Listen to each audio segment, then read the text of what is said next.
ముందు చూసిన లేదో గాంధీ గారు ఒక్కరే కాదు, దానం నాగేంద్ర గారి గురించి మాట్లాడినా, కడియం శ్రీహరి గారి గురించి మాట్లాడినా, గాంధీ గారి గురించి మాట్లాడినా, మన కృష్ణమోహన్ రెడ్డి గారి గురించి మాట్లాడినా, వెంకట్రావు గారి గురించి మాట్లాడినా, ఎవ్రీబడి పోయిన 10 ఎమ్మెల్యేలకు కూడా జవాబు చెప్తా ఉన్నాం. ఓకే, గాంధీ గారిని టార్గెట్ చేయడం అని కాదు, గాంధీ గారు అన్నారు. 10 ఎమ్మెల్యేలలో గాంధీ గారు అన్నారు. ఏమని అన్నారు గాంధీ గారు?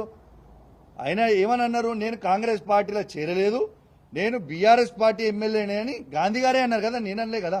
మా ఎమ్మెల్యే ఇంటికి నేను పోతా అన్న, తప్పేంటిది? There is nothing wrong.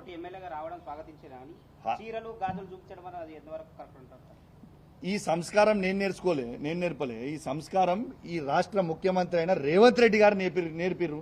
అదే కరెక్ట్ అని నేను అనుకున్నా. రేవంత్ రెడ్డి గారు కూడా మా కేటీఆర్ గారిని అన్నారు కదా, చీరలేసి చీరలు కట్టుకొని, చీర కట్టుకొని, గాజులు వేసుకొని ఆడ బస్సు ఎక్కువ అని అన్నది రేవంత్ రెడ్డి గారు కాదా? మరి రేవంత్ రెడ్డి గారే మాట్లాడుతున్నప్పుడు, ఈ రాష్ట్ర ముఖ్యమంత్రి కాన్స్టిట్యూషన్ హెడ్ అన్నప్పుడు, గవర్నర్ తర్వాత తనే కాబట్టి తను మాట్లాడినప్పుడు అది కరెక్ట్ అన్నా కనిపించింది. ఆయనే నేర్పించిన సంస్కారం ఇది, నేను నేర్చిన సంస్కారం కాదు. దిస్ ఇస్ రేవంత్ రెడ్డి గారు నేర్పించిన సంస్కారం.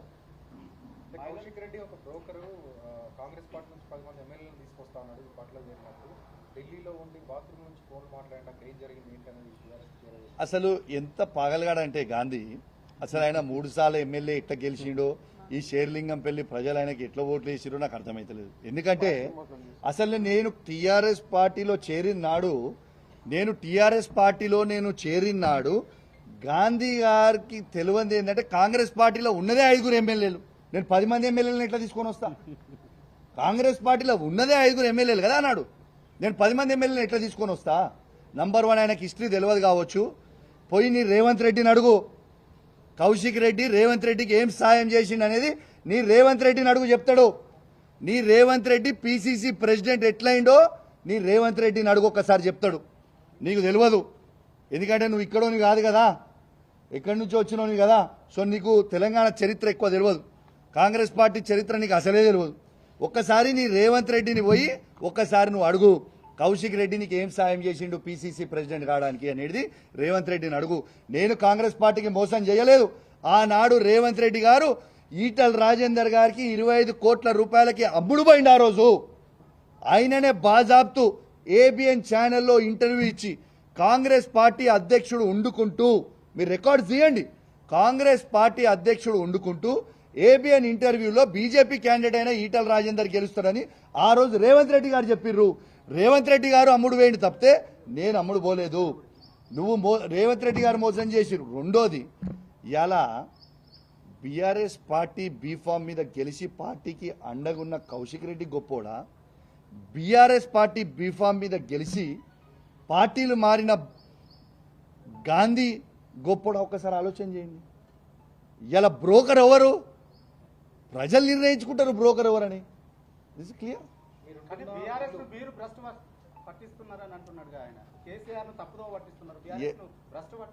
ఏ యాంగిల్ నేను భ్రష్టు పట్టించినా కూడా చెప్పాలి కదా. నేను దమ్మున్నోని కేసీఆర్ గారి అండదండతోని, నేను ఇంతకుముందు చెప్పిన నరసింగ్ గారు, కేసీఆర్ గారి అండదండతోని, బీఆర్ఎస్ కార్యకర్తల అండదండతోని ఇవాళ సీఎం క్యాండిడేట్ అయినా అన్న ఈటల రాజేందర్ గారిని 100 కిలోమీటర్ల లోపల బొందబెట్టి ఎమ్మెల్యేగా గెలిచినోడు భ్రష్టు ఎట్లా పట్టించినట్టయా? తిరిగి బీఆర్ఎస్ పార్టీ జెండా హుజరాబాద్లో నేను ఎగిరేసిన. ఇలా పార్టీని భ్రష్టు పట్టియాలని వీళ్ళు అనుకుంటుర్రు. మీరేం ఫికర్ చేయకుర్రి. 5 ఏళ్ల తర్వాత కేసీఆర్ గారు ముఖ్యమంత్రి అవ్వుడు ఖాయం, మీ భర్తం భట్టుడు కూడా ఖాయం. రాసి పెట్టుకోరు మీరు అందరూ. ఇలా పోయిన వాళ్ళందరూ కూడా ఎవరిని కూడా ఉట్టిగేం ఇచ్చిపెట్టం. ఏళ్ళతో అయిపోలే రాజకీయం.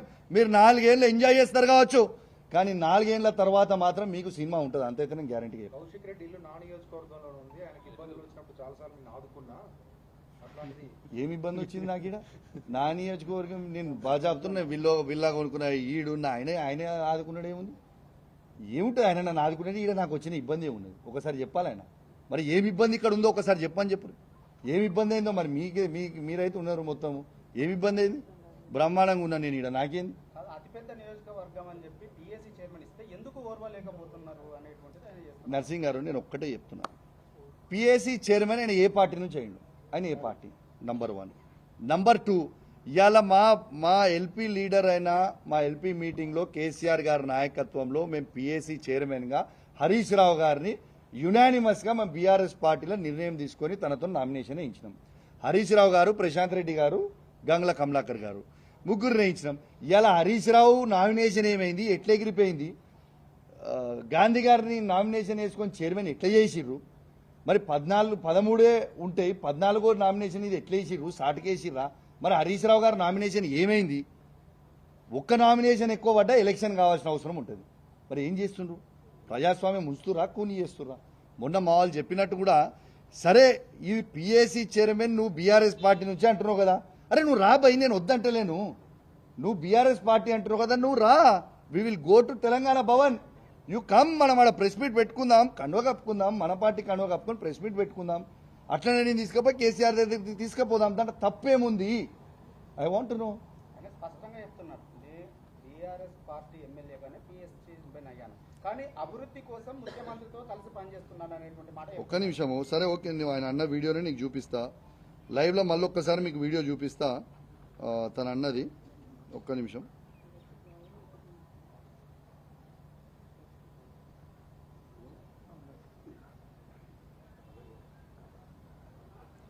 ఇవాడి గాంధీ గారు అన్న వీడియో ఒక్కసారి సీనియర్ నాయకులు చాలా మంది మిత్రులు శ్రేయభిలాషులు అందరికీ కూడా నిన్న ఫోన్ చేయటం, వారి అనుమతి తీసుకొని వారందరి సమక్షంలో వాళ్ళ కలిసి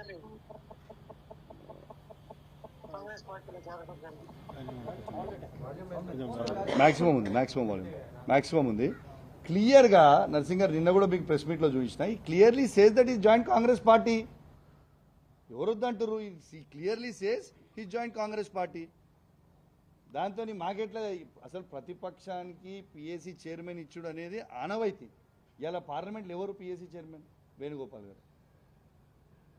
ఇవాళ మా ప్రభుత్వం ఉన్నప్పుడు కూడా చైర్మన్ ఎవరు, కాంగ్రెస్ వాళ్ళే కదా, ఒకసారి అక్బరుద్దీన్ కదా.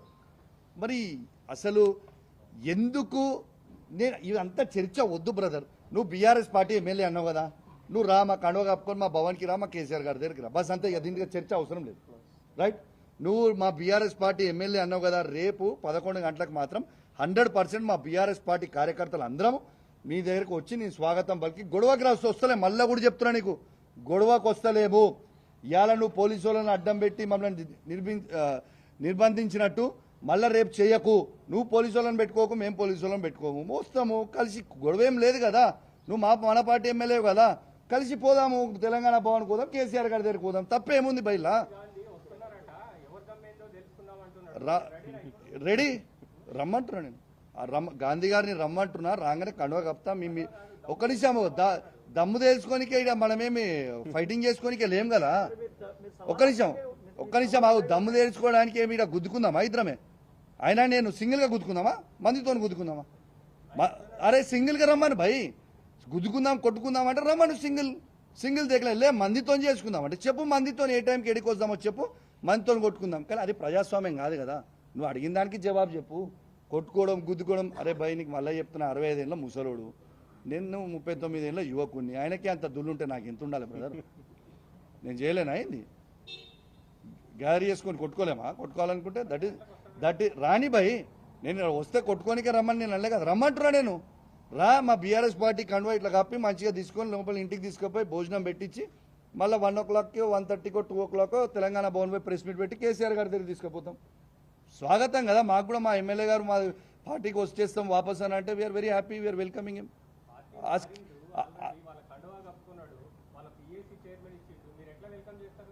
అరే ఆయన నేను మారలేను, ఆయన చెప్తుండు కదా, నేను మారలే అని నేనేం చెప్తలేను, ఆయనే చెప్తుండు. వస్తా అంటే మేము వెల్కమ్ చేస్తాం, మాకేముంది. ఆయనే అంటుండే నేను బీఆర్ఎస్ పార్టీ ఎమ్మెల్యే అని. Thank you very much.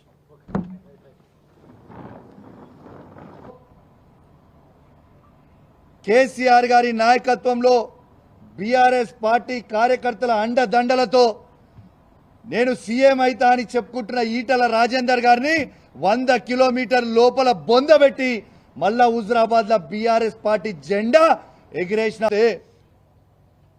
KCR గారు నీకేం తక్కువ చేసిండు, నీ నియోజకవర్గానికి ఏం తక్కువ చేసిండు? ఈ నియోజకవర్గాన్ని మొత్తం భారతదేశమే తిరిగి చూసే విధంగా అభివృద్ధి చేసిండు కదా కేసీఆర్ గారు. ఇలా ఖచ్చితంగా సరే, నువ్వు ఇంత పెద్ద మాటలు మాట్లాడుతున్నావు కదా, ప్రజాస్వామ్యంలో తన్నుకునుడు గుద్దుకునుడు పెద్ద ఇష్యూ కాదు. నిజంగా తన్నుకుందామంటే రా, నువ్వు ఒక్కనివి రా, నేను ఒక్కని వస్తా, ఇద్దరం తన్నుకుందాం, ఆడ తీసుకుందాం, ఎవరికి బలవంతులో చూసుకుందాం, అదే ప్రాబ్లం ఏం లేదు. కానీ ప్రజాస్వామ్యంలో అది ఒప్పుకోరు కదా. నీకు దమ్ము ఉంటే, నువ్వు మొగోనివే అయితే, నీకు చీమురు నెత్తురు ఉంటేనే నీ ఎమ్మెల్యే పదవికి రాజీనామా చేసి మళ్ళీ బై ఎలక్షన్కి రా, వచ్చి గెలిచి చూపి నువ్వు దమ్ము నోనాలి, అప్పుడు ఒప్పుకుంటాను. రిజైన్ చేయి, నీకు దమ్ముంటే నువ్వు రిజైన్ చేయి అంటున్నా నేను. నీకు దమ్ముంటే నువ్వు రిజైన్ చెయ్యి. Come will go for election, ఆడ చూసుకుందాం. అది నిజమైన ప్రజాస్వామ్యం కదా. నీ దమ్మేందో మా